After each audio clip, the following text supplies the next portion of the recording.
Hello everyone, once again welcome to my channel science study Mantra. आज की इस video में हम बात करने वाले हैं अबाउट द मशीन लर्निंग के नेक्स्ट टॉपिक में, जो कि है इश्यूज इन मशीन लर्निंग।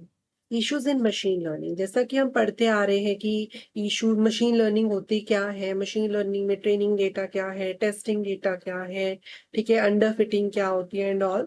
तो आज हम बात करने वाले हैं कि मशीन लर्निंग में क्या इश्यूज होते हैं, उसके बारे में आज हम बात करने वाले हैं। That is issues in machine learning. अब machine learning is a powerful technology. आपको पता है कि मशीन लर्निंग एक बहुत ही पावरफुल टेक्नोलॉजी है जो कि कंप्यूटर्स को अलाउ करती है कि वो डेटा ड्रिवन डिसीजंस लें एंड जो है स्मार्ट डिसीजंस हमारे सामने जो है हमें देखने को मिलते हैं। But like any technology, machine learning is not perfect. जैसे कि हर एक टेक्नोलॉजी, कोई भी टेक्नोलॉजी कभी भी परफेक्ट नहीं हो सकती, वैसे मशीन लर्निंग भी परफेक्ट नहीं है। इसके अंदर भी कुछ प्रॉब्लम्स है, कुछ लिमिटेशंस है।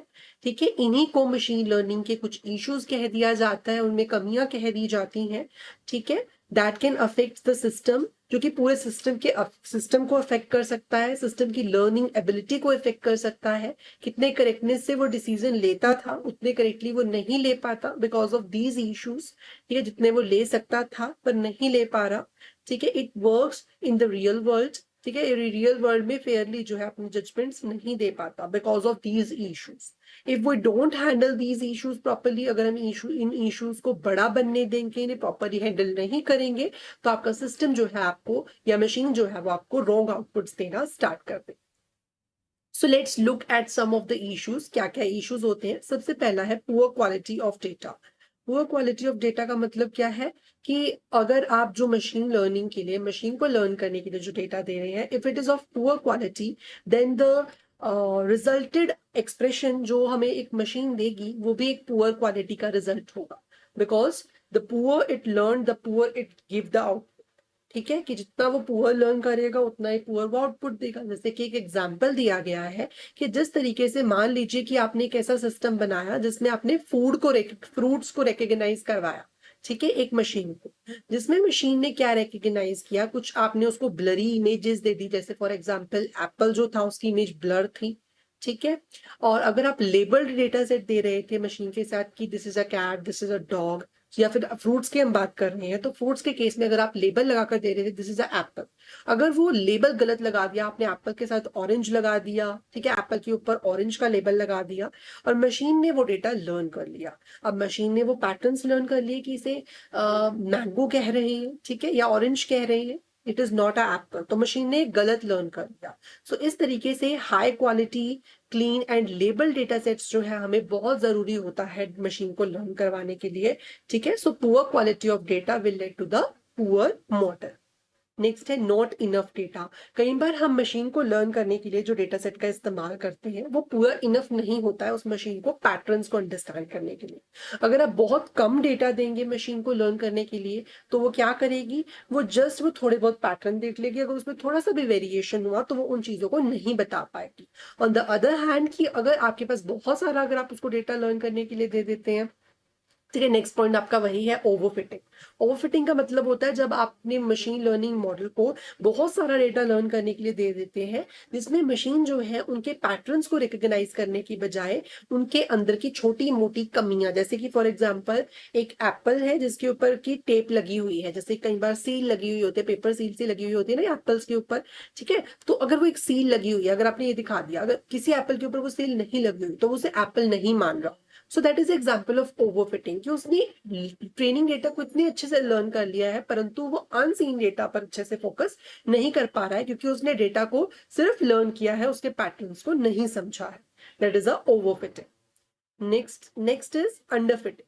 अंडरफिटिंग का मतलब क्या होता है, जब डेटा आपका बहुत ज्यादा सिंपल है, ठीक है, जिससे मशीन जस्ट उसको मेमोराइज कर रही है, उसमें पैटर्न्स को समझने की बजाय उसको जस्ट ऊपर ऊपर से देख रही है, और ट्रेनिंग डेटा पर बहुत अच्छा परफॉर्म कर रही है परंतु टेस्टिंग डेटा पर बहुत बुरा परफॉर्म कर रही है। So that is a under fitting situation, जहां पर आपका मॉडल जो है लैक ऑफ डेटा की वजह से जो है अंडर फिट रह जाता है, वो अच्छे से पैटर्न्स को रिकॉग्नाइज नहीं कर पाता। सो that is a under fitting situation. Next is biasness in data. Biasness का मतलब क्या होता है? Biasness का मतलब होता है the biasness in data means that the information used to teach machine learning is not fair और बैलेंस्ड। जब आप मशीन लर्निंग को जो डेटा दे रहे हो लर्न करने के लिए, वो बैलेंस्ड नहीं है। इसका मतलब क्या है? फॉर एग्जाम्पल, आप मशीन को सिखाना चाह रहे हैं कि these are the apples, these are the mangoes. आपने दो फ्रूट्स उसे सिखाया, एप्पल्स एंड मैंगोज, ठीक है। परंतु आपने क्या किया, उसे एप्पल्स की 1000 इमेजेस दे दी एंड आपने उसे मैंगो की सिर्फ 500 इमेजेस दे दी। इससे क्या हो गया? आपका डेटा में बायसनेस हो गई। अब आपकी मशीन जो है वो ज्यादा बायस, उसका रिजल्ट रहेगा towards the Apple, because Apple की आपने ज्यादा इमेजेस दी, एप्पल के उसने ज्यादा पैटर्न्स लर्न किए एंड मैंगो के उसने बहुत कम लर्न किए। तो उसको ज्यादातर रिमेंबर क्या रहेगा? एप्पल रहेगा, क्या उसने एप्पल ज्यादा सीखा है। So this is known as a biasness in a data set, जिससे आपका मॉडल जो है वो एक बायसनेस के थ्रू जो है वो एक ही चीज पर सटीक हो जाता है।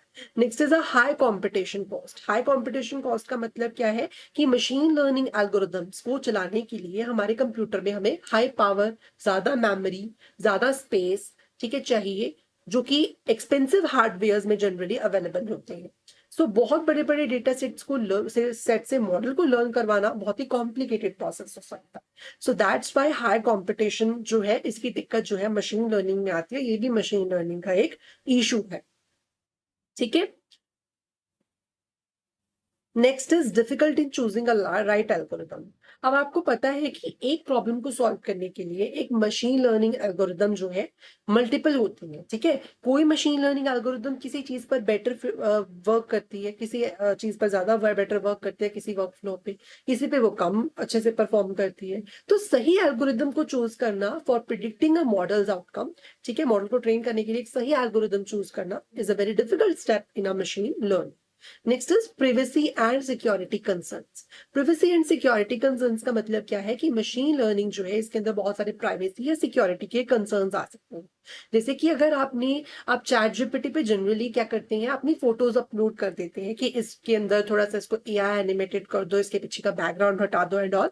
तो इस तरीके से जब आप उस मशीन को अपना पर्सनल डेटा देते हैं, so there might be a chance कि वो आपकी ही फोटो को थोड़ा बहुत चेंजेस करके अदर पर्सन को जो है इमेज जनरेशन की फॉर्म में जो है आपकी इमेज उन्हें दे दी। So there might be a risk कि आपके डेटा जो है मिस यूज हो सकता है, आपकी प्राइवेसी का कंसर्न बन सकता है। So that is a privacy concern.